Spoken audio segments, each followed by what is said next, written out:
Hey, welcome back. Today we are jumping right into one of the coolest and most powerful features you can add to your iOS apps, Maps. We're going to cover the absolute essentials, the building blocks you need to get up and running with MapKit in SwiftUI, and we're going to do it fast. All right, let's get into it. So let's kick things off with a quick question. Just think for a second about some of the apps you use every single day. You know, the one you use to find a new restaurant, the one that shows you where your food delivery is, or maybe the one that tracks your morning run. What's the one thing that ties them all together? You got it. They all take data, like addresses, coordinates, routes, and they make it visual. They make it interactive. They put it right there on a map so it actually makes sense in the real world. And honestly, for a lot of these apps, that's not just a feature, it's the whole experience. And that's exactly what we're here to build today. And that really gets to the heart of our first big idea. You know, adding a map to your app isn't just a nice-to-have feature anymore. For so many modern apps, it's absolutely essential. It's the core of how they connect what you're doing on your phone to the world around you. I mean, just think about it.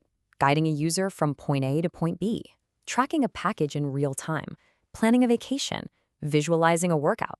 Maps are the canvas for all of it. And the best part, SwiftUI and MapKit work together beautifully, which means we can build all of these incredible features in a really clean and efficient way. So where do we even begin? Well, we start with the most basic step, but honestly, it's the most important one. Just getting a map to show up on the screen. This is our foundation. It's the canvas we're going to paint everything else on top of. In SwiftUI, our hero for this is the map view. It's this amazing out-of-the-box component that gives you a fully interactive map. Users can pan around, they can zoom in and out, the whole shebang. And the beauty of it is just how simple it is. You don't have to write hundreds of lines of complex code to get this core piece of functionality working. And you can see just how simple it is right here. First, in your code, you just define a position. Think of this as your single source of truth for where the map is centered and how zoomed in it is.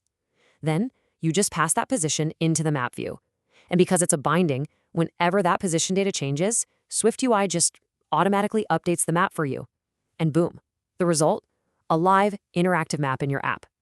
Getting this on screen is your first big win. Okay, so a blank map is cool, but let's be real, it's not super useful yet. The next logical step is to start putting things on it, placing pins or markers on specific points of interest. This is how we turn a simple map into a genuinely helpful tool. So in MapKit, we use things called annotations and markers to do this. Just think of them as little SwiftUI views that you can pin to a specific coordinate on the map. A marker is the easiest one. It gives you that standard, familiar map pin. But if you want to get creative, you can use an annotation, which lets you put literally any custom SwiftUI view you want right onto the map. This is what makes a map a truly data-driven guide. But before we can show anything, we have to get our data in order. And this is so important for building good apps. Instead of just throwing coordinates around, we create a clean data model. You can see it here, a struct called place. It's like a blueprint that holds all the info for a single pin. Its title, its coordinates, and we make sure it's identifiable with a unique ID, which SwiftUI needs to manage all those items on the map efficiently. And once you have an array of these place objects, putting them on the map is a classic SwiftUI pattern. You just loop through your list of data, and for each item, you tell the map view to create a marker. It's this beautiful pattern of separating your data from your user interface, and it's what keeps your code clean, scalable, and super easy to work with. All right, now we're getting into a really powerful feature, actually finding the user's live location. This is a total game changer for making your app feel personal and relevant, but it also comes with a huge responsibility to be super careful with user privacy.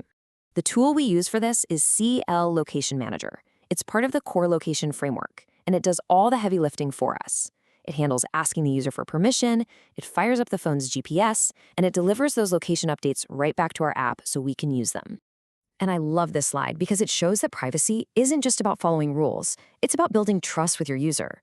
You should only ever ask for the permissions you absolutely need. You have to clearly explain why you need them. And this one's a big one. You have to stop asking for location updates when your app doesn't need them anymore. Doing that not only respects the user, it also saves their battery. Getting this right is absolutely not negotiable. All right, we're almost there. Our map has a center point, it has markers on it, and it might even know where the user is. Our fourth and final building block is all about connecting the dots. Literally. We're going to visualize movement by drawing paths on the map. To do this, we use something called a map polyline overlay. Its job is actually pretty simple. You give it an order list of coordinates, and it draws a line connecting them all in order. This is absolutely perfect for showing a driving route, tracing the path of a run, or creating a walking tour between landmarks. And the process is super straightforward. First, you get your list of coordinates that make up the path. Second, you use that list to create a map polyline object. And finally, you tell your map to display it.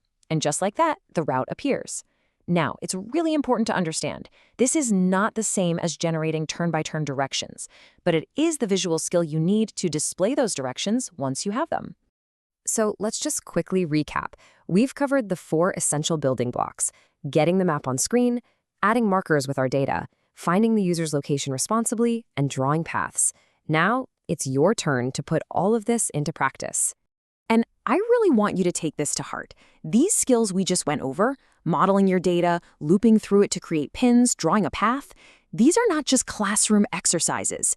These are the exact professional techniques that are used in real-world apps you use every single day. You officially have the core toolkit. You can show a map, you can pin your favorite spots, and you can draw a route between them. So as you dive into your Map Explorer project, the only real question left is, what are you going to build? A campus tour? A guide to the best coffee shops? The path of your next big run? The canvas is all yours. Go build something amazing.